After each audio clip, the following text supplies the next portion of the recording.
how will the Jarvis Landry signing affect Chris Olave's outlook for 2022? That more this week on Audible Live. Sigmund Bloom hosting. Cecil Lammey's on assignment. Matt Waldman. Matt, we'd love Chris Olave's immediate impact outlook. How does Jarvis Landry change that? It changes it a little bit, but from the sense that, Olave isn't necessarily going to be the, clear-cut number 2 in this offense. But I would say that I wouldn't bring him too far down, because we know what Jameis Winston, and even Andy Dalton in his heyday in Cincinnati can do. They can support 3 receivers, even 4 receivers with some fantasy value. They've done that in their past multiple seasons. And the thing that I think, if anything, Jarvis Landry impacts Traquan Smith and Marcus Callaway more. And it's only a 1-year deal. And he's also 29. And while I don't quake in the fact that we're going to jump off the age cliff and dragons are going to eat us at the age of 28, 29. At the same token, he's a very physical player who has dealt with injury in recent years. And then Michael Thomas coming off of injury and some maybe a little discord with the team, so Olave is really this new coaching staff's guy, and he is the most polished receiver of the receivers in this draft class. So when you look at it from that perspective, Landry and Thomas, if anything, are going to provide some big play matchups for Olave that weren't necessarily there when you add Traquan Smith, who's a good leaper and a good runner after the catch, but is more of your let's get open in the zones, not your matchup one-on-one guy. And Olave can win on matchups. And when you have good matchup players, and then you also have guys like Landry and Thomas into that equation, you're going to see him get some looks. Does it mean that he gives you Justin Jefferson upside as a rookie or A.J. Brown upside as a rookie? Probably not. But can he give you Devonta Smith upside or a little more? I think absolutely in this offense he can. Yeah, you mentioned Michael Thomas. What do you think about him? Because obviously he's coming at a big discount, even from last year. It seems like the number 1 overall wide receiver year that he had that put him in the first round of all the it's so small in the rearview mirror that folks aren't thinking about it. Would you encourage people more to be a little fascinated with how much Michael Thomas has dropped off, knowing that he was someone that proved he can play at the highest level? Or do you think that's a sign that the decline has started? And like you said, issues with the team, maybe issues with focus after he got a big contract. Who knows what it is, but he wasn't the same. I would look at ADP and decide, how many picks or rounds you're willing to go before you take him at the value that he'll present. And for me, listen, the techniques were strong. What he did as a route runner. What do you think of what they call him slant boy? What do you think of the whole slant boy phenomenon? Oh, that people who calls him slant boy?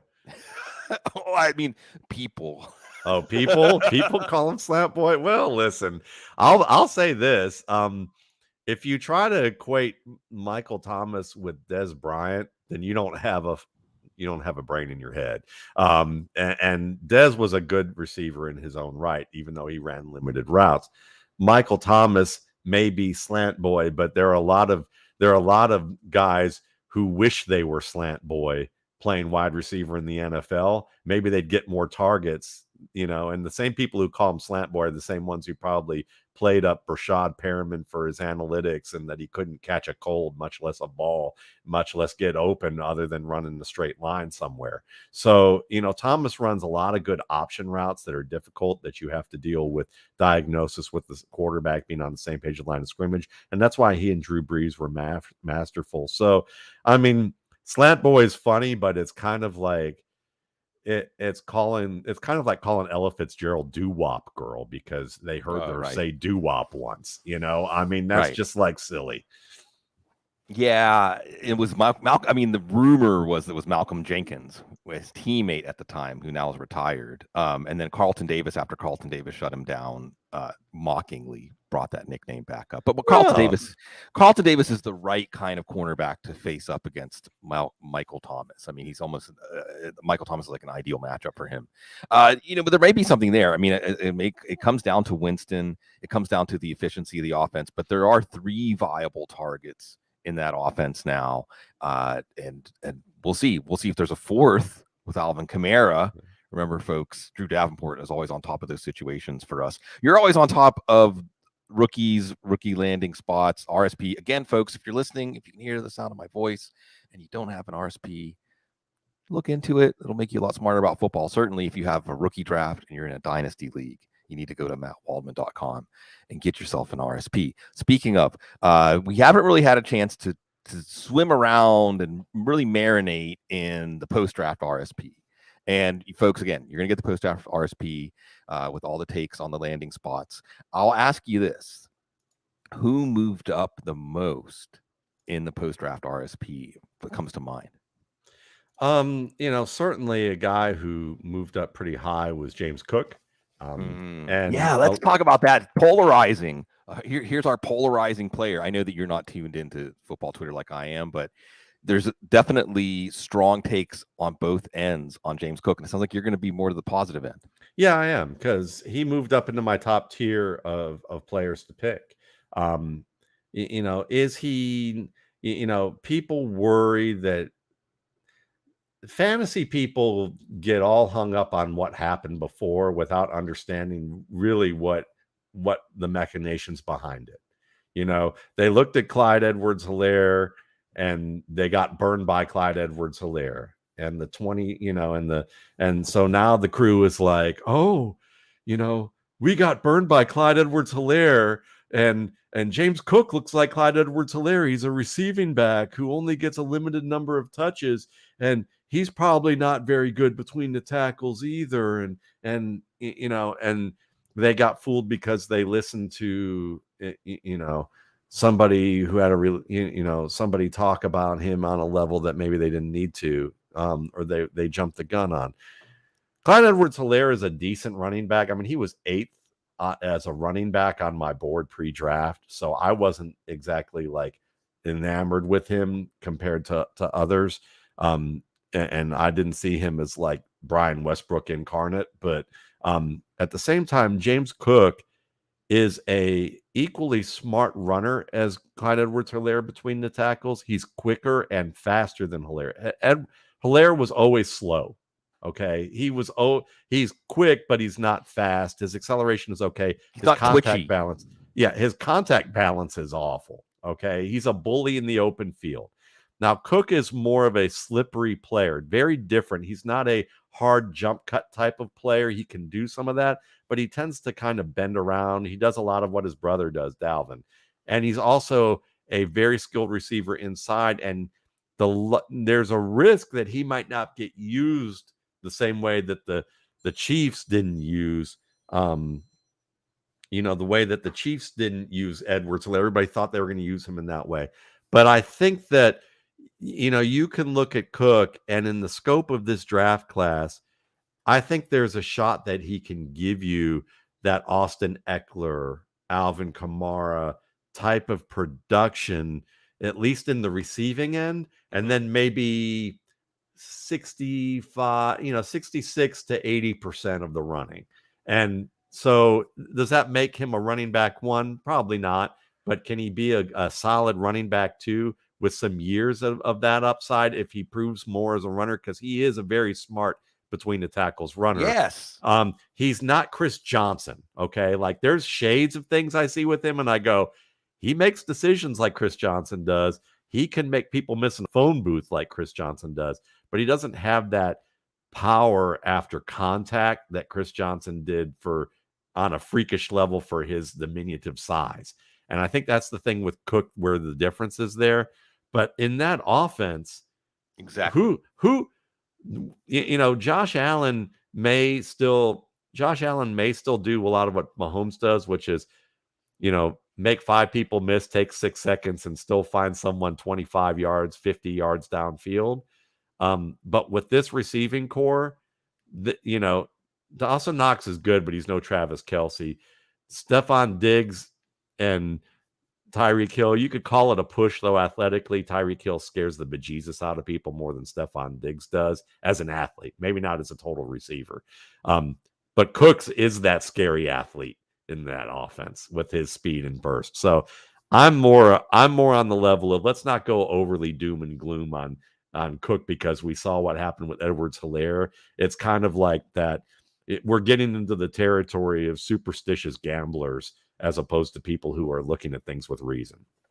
Yeah, look, you brought up Clyde Edwards-Helaire, right? I think that we can point to two players, and you brought up Alvin Kamara and Austin Eckler. And first of all, just in an objective way, if you would have projected even 75% of the outcome for Kamara and Eckler at the time they came into the league, everyone would have said you're crazy.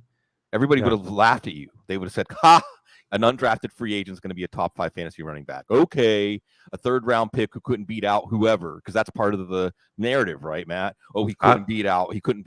I hear that once every 5 years for the past 25 years that we've been doing this, and there's always, we can name Willie Parker, whoever. Arian Foster. Right. Things change. Antonio Gibson couldn't beat out Patrick Taylor, right?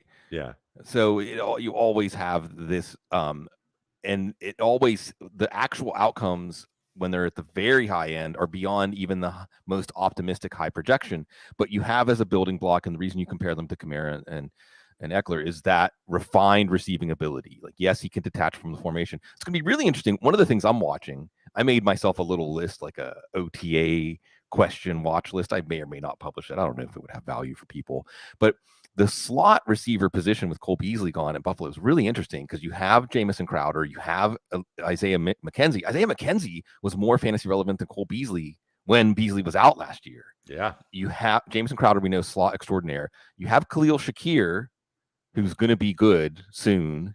Maybe not this year, but soon. He'll be better than Gabriel Davis. And then there's Cook, and Cook can play in the slot too. Yeah. They can certainly have some plays where they have Cook and Singletary on the field at the same time. So, but with Cook, you have a player who has the foundation of that receiving ability. So at worst, I think he's going to be the player they wanted instead of him at first, J.D. McKissick or Nyheim Hines, who I think is due for a bounce back year. Nyheim Hines and Matt Ryan are going to make some beautiful music together. And that's my comp actually is that James Cook is what people thought Nyheim Hines could be at his ceiling. And I think that's James Cook's floor. Yeah. Well, and the thing about James Cook, where I think people are overthinking this, and let's get into the negative side of the comparison, sure. The Clyde Edwards-Helaire side. Well, the difference is Clyde Edwards-Helaire went into the draft as a late 1st round pick in rookie drafts and came out of it as the number 1 overall pick because of the Kansas City running back value. We had gone through 3 or 4 years in a row where it didn't matter who it was, Spencer Ware, Kareem Hunt. It didn't matter. Whoever the Kansas City running back was going to have tremendous value. And if they wanted a running back enough to take him in the 1st round, well, certainly that running back will fulfill what that role showed us it was worth. And, well, it ended up that they overdrafted him a bit. Now, I don't think – go ahead. You put it perfectly. People think it doesn't matter who he is. It's just the system, and it does matter who they are. Unless it's Mike Shanahan's Broncos in the early 2000s, then it didn't really matter. Or Kyle Shanahan. Sure. Davis Price, right? Yeah. There we go. So, except if it's Trey Sermon. So anyway, if you had James Cook in that big morass of running backs that still remains, and we'll talk a little more about that, like Zamir White and Tyler Algier and Isaiah Spiller and Davis Price and Brian Robinson and so on and so forth. You can even add in guys like Snoop Connor and Jerome Ford. If you had Cook in that group and then his landing spot separates him out of that group, where you're only moving him up from a mid-late 2nd round pick in rookie drafts to a mid-late 1st round pick in rookie drafts, that is a small percentage of the value leap that Edwards-Helaire got. However, let's not lose that situation part of it, because the simple reality here is one of the best offenses in the league added a very capable player that they have a plan for. okay, this is why I wasn't that into Wan'Dale Robinson before the draft, and then I saw the circumstances of where and how he ended up with the Giants. I'm interested now. Sure. Because Brian Daboll has a plan for him. The other thing is Devin Singletary is going to be a free agent next year. Now, Devin Singletary is probably not going to get more than $2 or $3 million a year on the open market, and the Bills and Singletary will probably be smart to stick together, but there's still that chance that Singletary moves on. Yeah. And Cook gets to be, I mean, we saw last year when Singletary was basically uncontested for that role. And Singletary is also not a player anybody would have mistake for a between the tackles running back, right? No. So, I mean, if we're comparing Cook between the tackles to Singletary between the tackles, well, if the Bills were willing to use Singletary the way they did at the end of last year, when he was basically, when he's uncontested, Singletary has been a fantasy running back one, basically. Why can't that be Cook next year? It can easily be Cook next year. And that's the thing is that Singletary, the thing with, they had Zach Moss, who is a bit of a thumper. They've used the best running back last year for spurts was actually Matt Breida, at least in spurts. And they saw what they could get with that speed. I think they saw Breida's speed and then the McKissick receiving ability and said, oh, chocolate peanut butter. Maybe we should combine them here. And we have James Cook, and then they brought in Duke Johnson as the redundancy plan because Johnson is essentially a slightly slower, bigger version of James Cook as a player, who just can't stay healthy for more than like a quarter and a half of a game. And when he does, you saw what he did in Miami late in the season. He could, when he can carry the load, he plays like a starting running back in the NFL. And so Cook is that type of player who you can win deep with him, but he also makes the plays over the middle. The difference between Clyde Edwards-Helaire and James Cook as a receiver is this. Edwards-Helaire gets a lot of love for running option routes, but most of those option routes end outside the hash. And most running backs make plays outside the hash. Those are your competent receivers. Your good NFL receivers like Kamara, like Hunt, and definitely Austin Eckler run routes that break inside the hash. And Cook is a tough receiver who can find the open zones and make the plays against contact inside the numbers and inside the hash. And that's a guy who you want. If anything, he's more to me a modern day Eric Metcalf. And hopefully he'll be able to stay healthier than Metcalf because he's not as reliant on the dynamic movement. Yeah, and what kind of stats, what kind of fantasy relevance could Eric Metcalf have piled up in this NFL? Yeah. So And so go ahead. Well, I think that it's very reasonable to take Cook at number 8, as high as number 8. Someone asked in the chat room, Cook or Sky Moore, for instance, like in a PPR. That's tough. But you're not reaching for Cook if you take him over Sky Moore even. I don't think so. 8th pick, around there, he comes into play. Now, I mentioned that other group of running backs. So we have, Rachaad White. Actually, Pewter Report was glowing about him in rookie minicamp. Zamir White, Isaiah Spiller, so on and so forth. Ty Davis Price, Brian Johnson, and we can even throw in some of these other guys. Kennedy Brooks, Abram Smith. Bottom line is all of these backs, whatever the draft capital was, again, Austin Eckler, undrafted. So let's not get too hung up on 3rd round versus 4th round versus undrafted.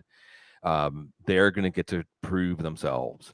However, for fantasy rookie drafts, as you're looking at your 2nd round picks, your 3rd round picks, the pitfall here is no matter what these guys do, Tyler Algier, no matter what they do this year, generally running backs that aren't taken in the 1st or 2nd round, the teams will go back to the well the next year, right? In fact, some of these running backs, even, Tampa took Keyshawn Vaughn. That didn't quite work out, so now they have Rachaad White. The Chargers have taken, Joshua Kelly. They've taken Larry Roundtree, took Justin Jackson. Now they're on Isaiah Spiller. So some of these teams are just continuing to try to fill this role or otherwise get a running back that will stick. Who, if anybody, and the right answer might be none of the above, who, if anybody, out of the running backs that went in the 3rd round or later, does have the ability, Matt, at the top end of their range of outcomes to make their team say, no, we don't need to take a running back next year? A lot of them in this class, and that's the thing, is you're going to have to monitor. It's a fluid situation because the way it is. Because we'll start from the bottom up. Abram Smith, Quandre White, Isaiah Pacheco, and Kennedy Brooks all have the ability to become starters if they continue to work at their game or get the opportunity. Brooks, Pacheco, and Smith, to me, are particularly underrated as players who I think in the right scheme fit, and I think they're each in the right scheme fit to be able to do that. Pacheco's more of a Cam Akers type of player than people realize, who can catch the ball extremely well and has that speed. Brooks is probably the best overall skill set of running back without the athletic ability. If he had the athletic ability, he would have been the top back in this class. I mean, by a mile.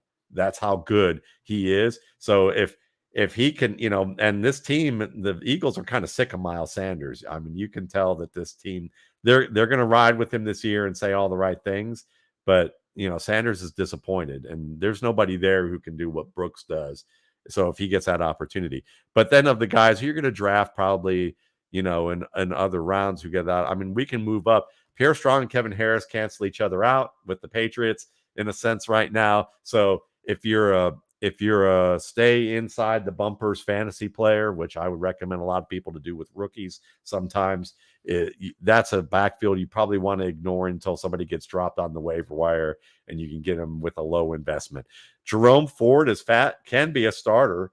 He's got that kind of little bit of that Cadillac, Williams kind of thing in terms of his game, but won't happen. But he might get to fulfill Kareem Hunt's role in a year.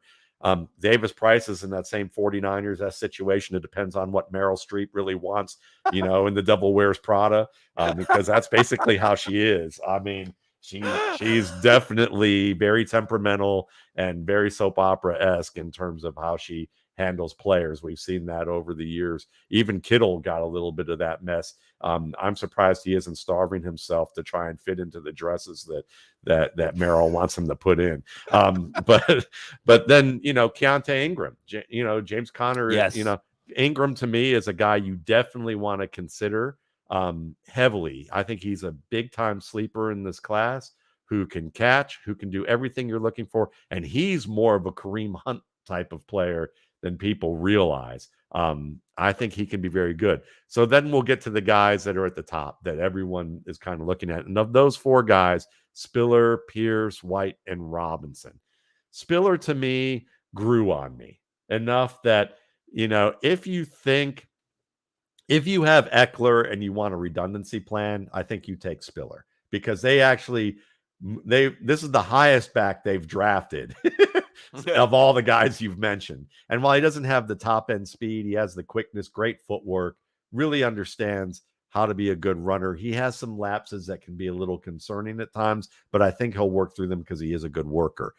If you don't have Eckler, though, you have to think that the Chargers are going to re-sign Eckler unless Spiller just completely balls out in a way that they go, we have even more than what we bargained for, and we don't need to pay Eckler that big deal. But I don't think that's going to happen. I think they're going to do a 1-2 punch with those two guys while, Spiller's on that rookie deal, and he'll be that second option. To me, the guy then is Dameon Pierce, because he's basically when Bill Belichick, was, doing whatever Doc Ellis was doing on your shirt. He looked at Rex Burkhead and saw Fred Jackson. Dameon Pierce is closer to that. He's not fast, but he's quick, great cuts, catches the ball, great hand-eye coordination, very good pass catcher, good, powerful runner too. Overall, I think Pierce is probably one of your better options, because Marlon Mack, great that he's come back from the Achilles.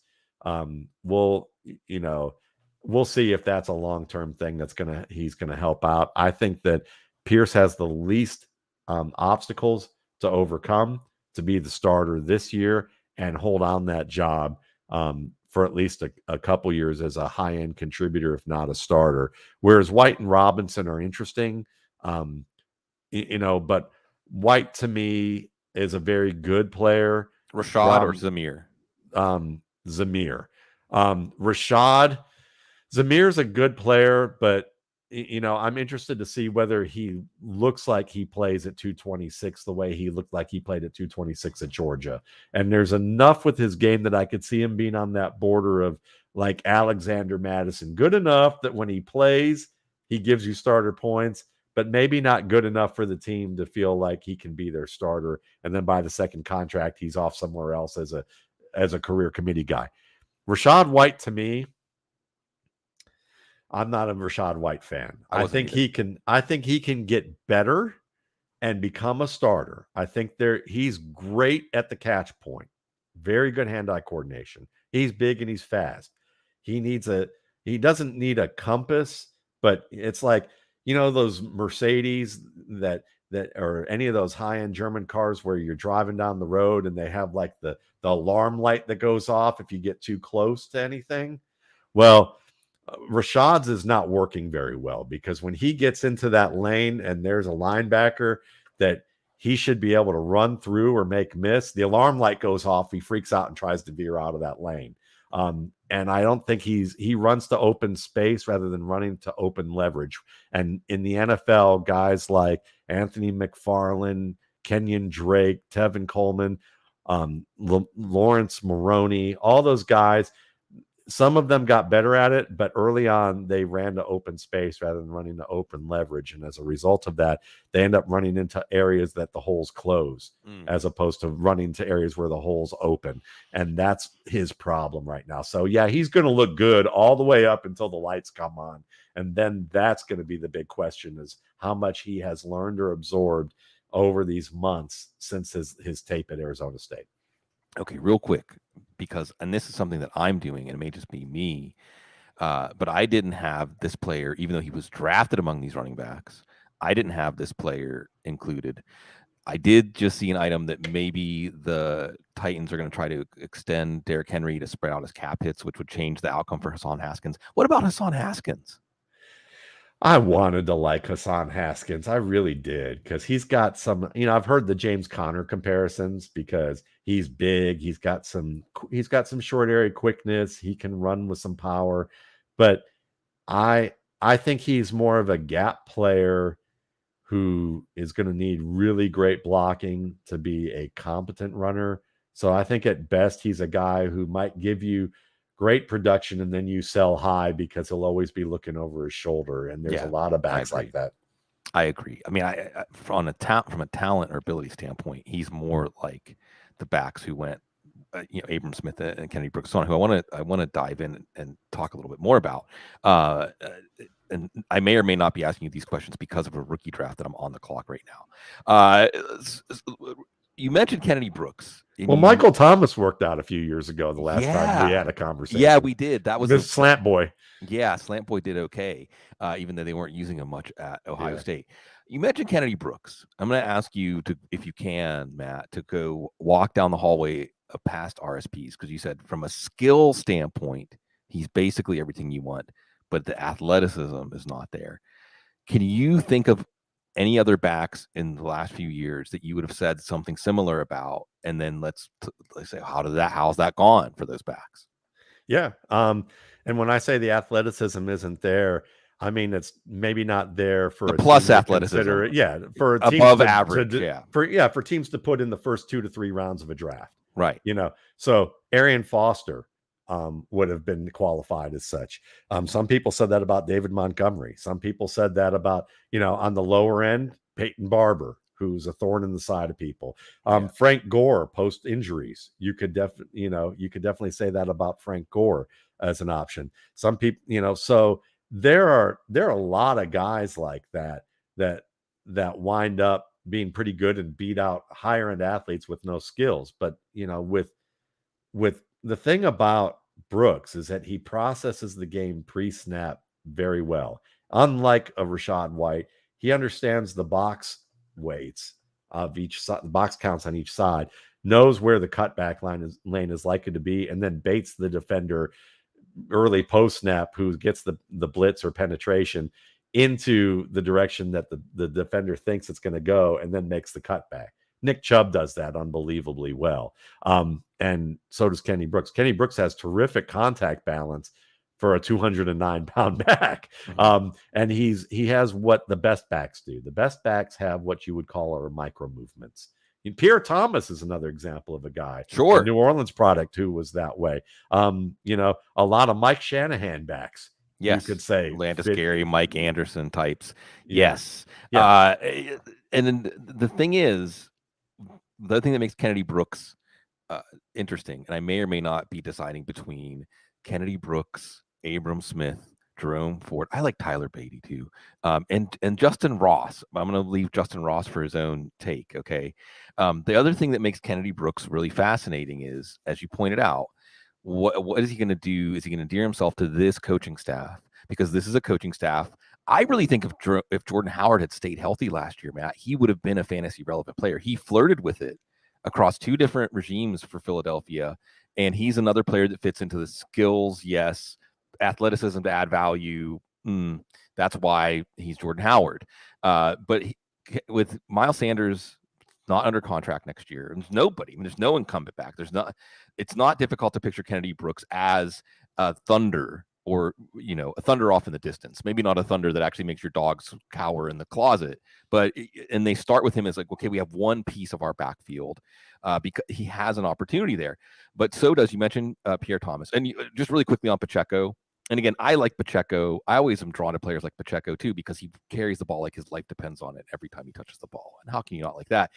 Clearly, you and the Chiefs have some sort of mind meld going on, because like Darwin Thompson, Spencer Ware, they love your guys. Hey, somebody wrote me a while ago. He was the head of operations for LSU, or he was an operations guy at LSU, not head of operations, who thanked me from my RSP film rooms because he didn't play football, and he said he got the job because he's in large part because he studied up on this, and he was writing me from the combine. And this is like my fantasy moment. Like, this is my chance to brag from a fantasy standpoint, because he said, I met the combine and there were two scouts talking about you, and said, I would like, if I meet him, I'm giving him a hug. And they were, and it was the year after Pat Mahomes won the Super Bowl. And I said, do you mind telling me what team it was? And he said they were a couple of Chiefs scouts. Of course. So there you go. No, you got to love it. Abram Smith, I want to just ask you really quickly, because this is softer stuff. How much does it factor into your RSP evaluation of Abram Smith that he was new to the position? He was a linebacker before he did what he did last year. Really, not much, but what factored into me, the hard data, was that when you watch the tape, he looked like he had been playing outside zone for like 5 or 6 years at the pro level, not at the college level. So his understanding of outside zone, very rarely would I say, I just did a thing on TikTok talking about how running back isn't an instinctive position. And that it's, largely one with work to make it look instinctive at the speed of instinct. Abram Smith might be the exception to that rule. There's very few people who have that level of skill to take to it that quickly. So maybe part of it is his linebacker play, and reading things from the opposite end gave him the timing to understand it very well. But it's like a drummer learning how to play bass, or a bassist learning how to play drums. It's something along those. Someone who's played at a high level, the switch might be a little bit easier than you would expect in certain areas. And I think that's the case for him. And with Brooks, I agree with you. I mean, Gainwell, maybe if he gains 15 pounds, he could be Tiki Barber, but he hadn't done it yet. And you would think he would have. But Brooks, to me, I've said this, Bloom, on a number of places. If Vegas allowed me to have a long shot bet at who'd be the next Terrell Davis, and it's a long shot. I'm sure. Well, that's Brooks, the inherent nature of being the next Terrell Davis. If you could see it coming, it's not the next Terrell Davis. Yeah. The guy I'd put my chips down on would have been Kennedy Brooks. Well, and the other thing about Kennedy Brooks is he may well be one of these guys that, again, Miles Sanders, for whatever reason, it seems like just when it appears that things are going to come together for him, he injures, or he has a spate of fumbling, or whatever. Something always happens. Yeah. And Kennedy Brooks, if he makes the team, will probably be the backup between the tackles. It's not Boston Scott. It's not Kenneth Gainwell. And it may well be that Kennedy Brooks is just in the right place at the right time if he just makes the team because, well, look at this offensive line. Look at this passing game. Look at Jalen Hurts and what he does to stress defenses. It may well be that a competent running back, any competent running back, is going to be able to harvest that. Again, Jordan Howard. Great offensive line. Yeah. Yeah. But you got to love the way the Eagles, as they just got James Bradbury this week, too. You got to love the way the Eagles are building their team. Howie, because, whatever we feel about how he did Doug Peterson, and Doug Peterson will get a chance to add his next chapter down in Jacksonville. The way this team is put together right now is really interesting in an NFC that seems every year to be open. Now, I don't know that Jalen Hurts is going to be able to win playoff games if it's on his shoulders. But if you look at the way this team is built now, especially now that their secondary has been cinched up, we'll see about Nakobe Dean and if they get that impact linebacker they've been looking for a long time. We know they have the players up front. We know they have the offensive line, and they have great depth on the offensive line. I like Cam Jurgens a lot. I love that pick. Go ahead. And speaking of Howie, let's put this is worth just saying a quick thing on. Sure. It said, we often like to label white hat, black hat on guys immediately after every decision that they make. And I think from a management perspective, sometimes you have to make really crappy, unpopular, and sometimes bad decisions that precede actually very good ones. Sure. And so sometimes we pan guys for one thing and they turn out to be great and everybody forgets about that bad thing. And then that's the corollary is you see that one thing and then we look back and say, see, we should have seen that coming. Well, Snyder, whatever. I think that in the case of Howie, the way I see it at least is it's kind of like you can use bad black hat things to hold on to your power, but then use your power for good. Right. I mean, he uses the power he has in the organization to engage in terrific team building and finding angles that other GMs either don't or won't find. But at the same time, you wonder about some of the stuff that came out after Doug Peterson was fired about, well, this is just what we're seeing, right? That who's going to take the blame? Always the head coach, never the GM. Period. And that's just how it's going to go in the NFL, even though it isn't always fair. But there's so many interesting running backs in this class because of these kinds of opportunities. Again, a couple more. And you mentioned Keontae Ingram. And all you have to know, folks, is whoever James Conner's, he hasn't made it through a season without missing at least 2 games. And James Conner's great, but James Conner, if he's given 15, 20 touches a game, is going to wear down, at least based on history. And Keontae Ingram, also, if you like this kind of stuff, the classic 5-star recruit, coming in, I think he was the top running back in his class coming in. So you have to like that. You mentioned Jacksonville real quick. Again, Snoop Conner. Why are you interested about Snoop Conner? Other than that they moved up, it was a small move up, but it shows Conner was a guy they had their eye on. It's because James Robinson's coming back from an Achilles, Travis Etienne's coming back from Liz Frank. So you could see Conner getting work with the first team. Go ahead. You're going to say something? He's Splenda Spencer Ware. Yeah, there you go. Splenda. Yeah, Stevia. Yeah. I like that. Yeah. And that's fine. Yeah. We'll see what happens with this. And then Tyler Beatty, who I like, just because he's kind of, he shouldn't be. I think he'll beat out Justice Hill. Well, and Justice Hill's coming back from an Achilles. Now, Mike Davis was just signed to complicate things there. Yeah. Mike Davis coming in like the Latavius Murray of this year, like painfully competent. But Beatty's an interesting all-around guy. But the point is, these coaching staffs are going to get to see, probably Beatty's going to get some run with the first team in OTAs, and Connor's going to get some run with the first teams just because of the bodies that are there. And that's sometimes all you need to get your foot in the door, not to mention that we're going to watch when it comes to final cutdowns. Fast forward like 3.5 months from now, if you make the team, then we have to keep our eyes on you, and all of these guys are going to have chances to make the team.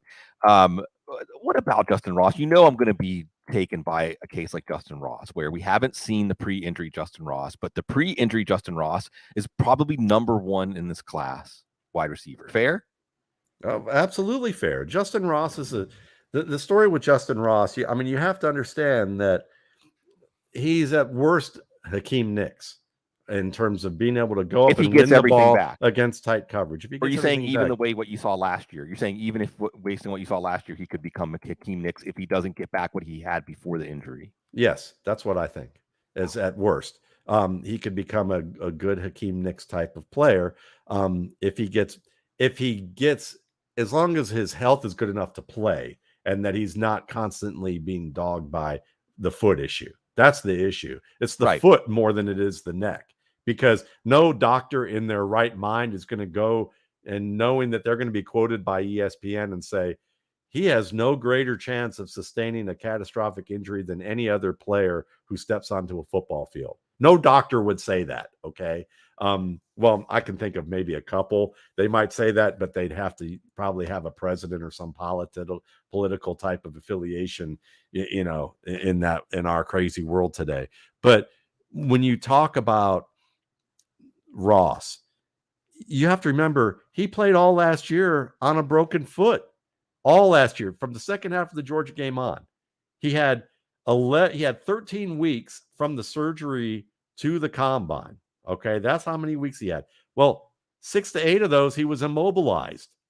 So instead of Garrett Wilson, who had 13 weeks after a healthy season to refine to a razor's edge everything that you do to game the combine system, Justyn Ross still wasn't healthy when he had to train for 6 weeks just to run a 4.5 640 and jump 31 inches. So I asked one of my guys who has a very nice background in biomechanics and had played, worked in the NFL in a number of capacities. I said, am I crazy to think that someone's going to get Justyn Ross in camp, and by August they're going to go, he's a lot more explosive than what we thought, because their heads, the people who were saying it only looked at the senior day film.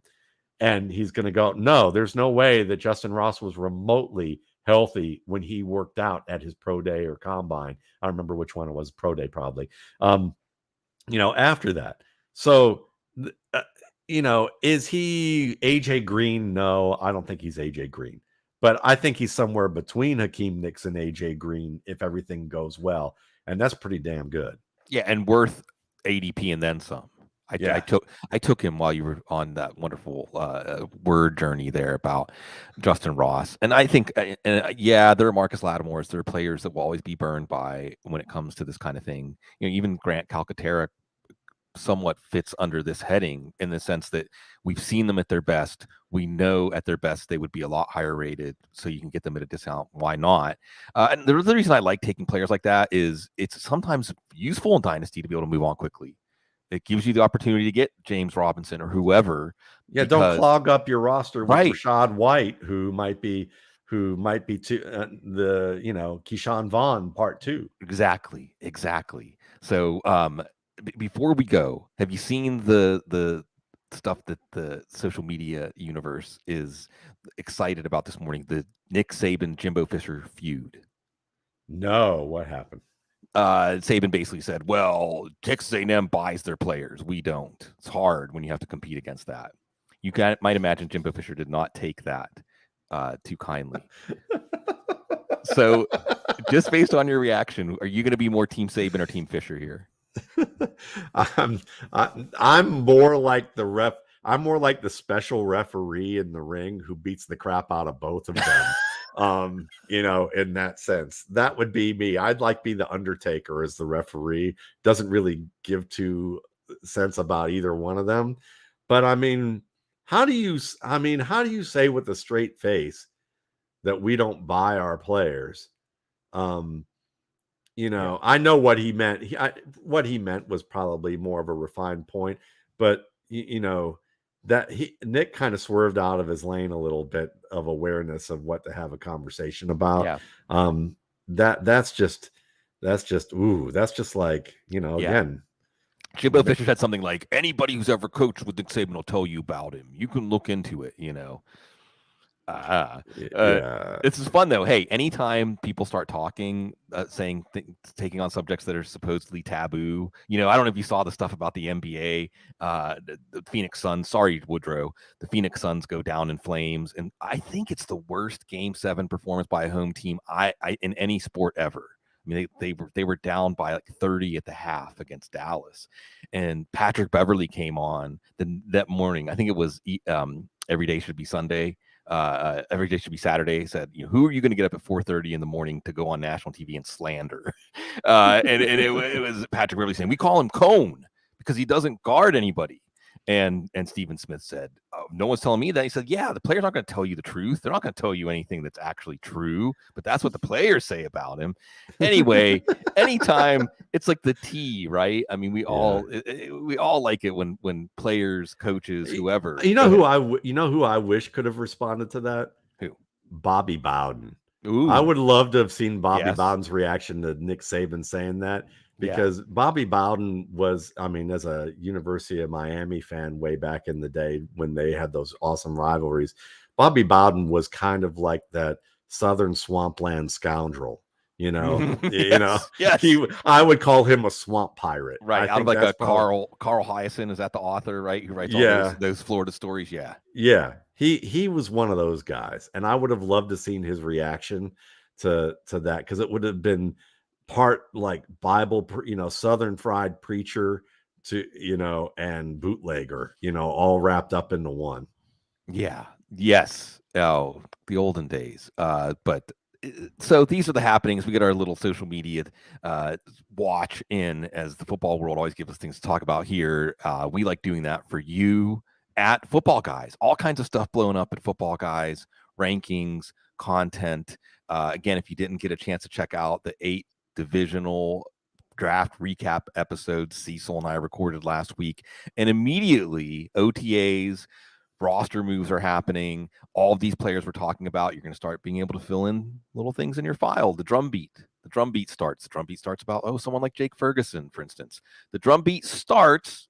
We'll follow it. We'll march along so that you can march with us, or maybe you don't have to. You can just check in with us here at Footballguys. We love serving you. It's a pleasure. It's a great privilege. It's a great privilege to be part of any community with the great people we have in our chat room. As always, folks, we appreciate you, and we ask you to always stay classy.